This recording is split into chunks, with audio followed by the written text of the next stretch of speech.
Hello and good morning, my friends. This is Brian the Speaker coming to you today on the road, not too far from home actually. As you can tell, there's desert, sagebrush, and the blinding sunlight in my side window here. So yeah, I was just thinking to myself, you know what? I have not blinded anyone with the sun today.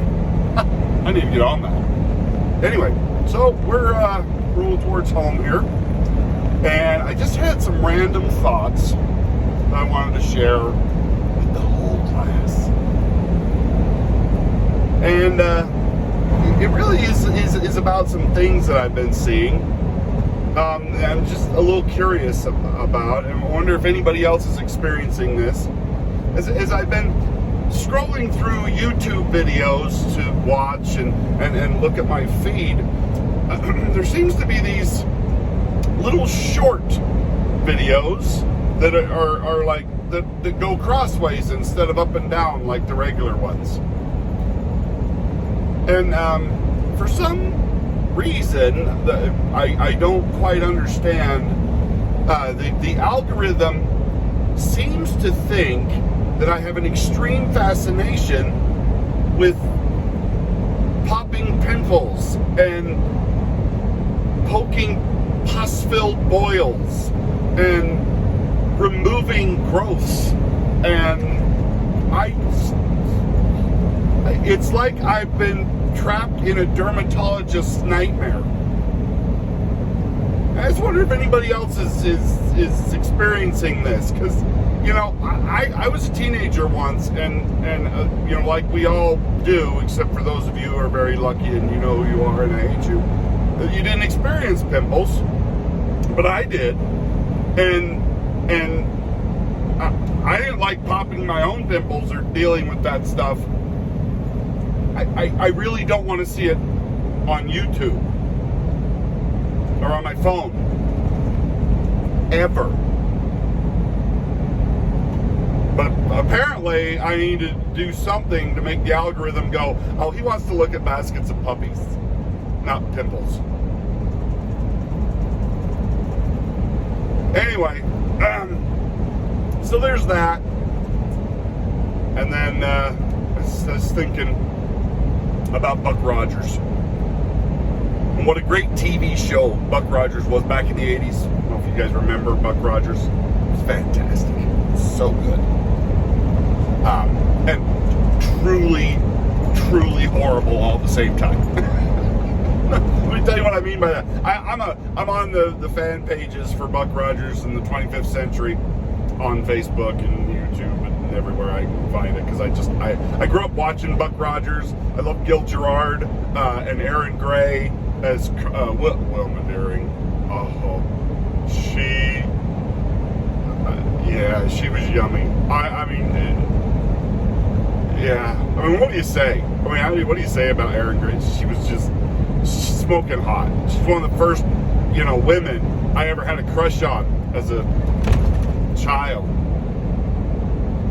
That doesn't sound good, but you know what I mean. And then there was, Princess Ardala, where, where Wilma was prim and proper and left everything to the imagination in just the right way with the tight-fitting uniforms and stuff. Princess Ardala was more of the let it all hang out kind of girl. And I think there were a lot of childhood fantasies involving both of those people. But I miss that. I miss smart, capable, sexy women being portrayed in science fiction as women. Beautiful, sexy women who just as every bit capable as a man, but they didn't feel the need to go around saying it and proving it and beating up men and acting like they were tougher anyway. But the music was because it was that show was right there during the era of, as we were coming out of the 70s and into the early 80s, And so disco was still a thing. And unfortunately, it left its mark upon Buck Rogers.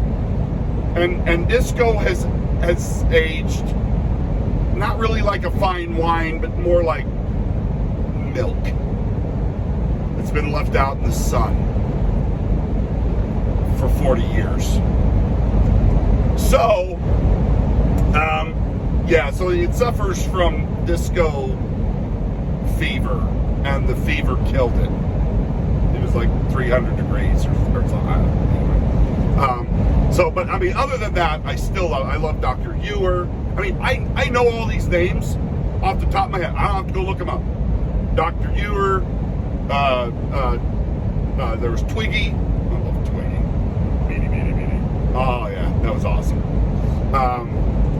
And then, I just forgot the name of here I am bragging about my fantastic memory of Buck Rogers. And I forgot the little oval guy that goes on Twiggy that he carries around with him. And I was just kind of thinking about this is because they're going to try and reboot Buck Rogers.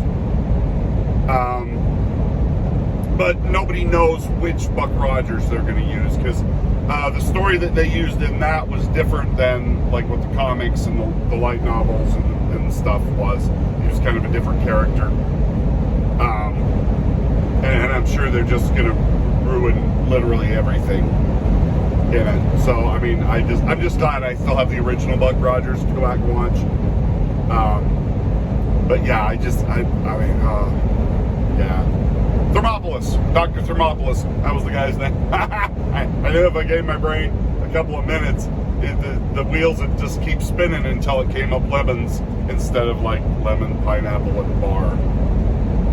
Referring to my brain as a slot machine if it's referenced. Because that's what it's like. I just have to keep pulling that handle, hoping that, hey, I'm going to get it. I'm going to get it eventually. But anyway, I was also thinking this morning, subject change again, about the Chinese flu, the virus that rhymes with bovid, and the fact that they keep coming out with these variations of it, like it's a new model of car. Oh, have you had the Delta variant yet? No. We're still driving the original. Oh, well, you have to hear about the new Omicron. The new Omicron is so much better. And I mean worse when I say better. It's not really, but we're going to make it sound like it's so much worse. I mean, at this point, they're just making stuff up. And I wish they would. I mean, if you're going to make stuff up, let's get creative. I want you to come up with better names for this, for the variants. I mean, I want the Decepticon variant. You know, you think it's one thing and it's something else. Yeah, that's what I want. I want the Decepticon variant. I want the Evil Empire variant. I want the Dr. Fauci variant, because that has definitely got to be the worst one. Because he's like the worst human being on earth right now. I mean, he's just, I mean, if he's not the worst, he's right there with him. And dumb. Knows a lot of big words and how to put them all in a big old line of confusing gobbledygook that doesn't mean anything, because tomorrow he'll say the exact opposite thing. So, I mean, let's just get creative. Come on now. I mean, people are dead. I mean, let's just have fun with it at this point, right? They're just, I mean, they just can't let us calm down. They cannot let this crisis go to waste. They cannot allow us to get back to normal, because then they lose that power over us. They can't throw out mandates. They'll have to come up with a whole new virus, and nobody wants to go through all that work again. We've got bovid. So we don't want to come up with a new virus. We want to use that one as just as long as we can, because we can't keep going back to the swine flu and the H1N1, RFL, PFM, MKIO. But, I mean, anyway, those are some of my random thoughts as I'm driving home on this Sunday morning, not too far from home. And now I'm into a different area. You can see the hay fields and there's still sagebrush out there. But anyway, so let me know what your random thoughts are on this morning, and what you think about my random thoughts, because they're random. But you know, when you're driving down the road like I am, all by yourself, you have time to ponder things that I don't really need to ponder. But I've got the free time, so you know, you just kind of do. Anyway, thanks for watching. We'll talk to you next time. Bye, guys.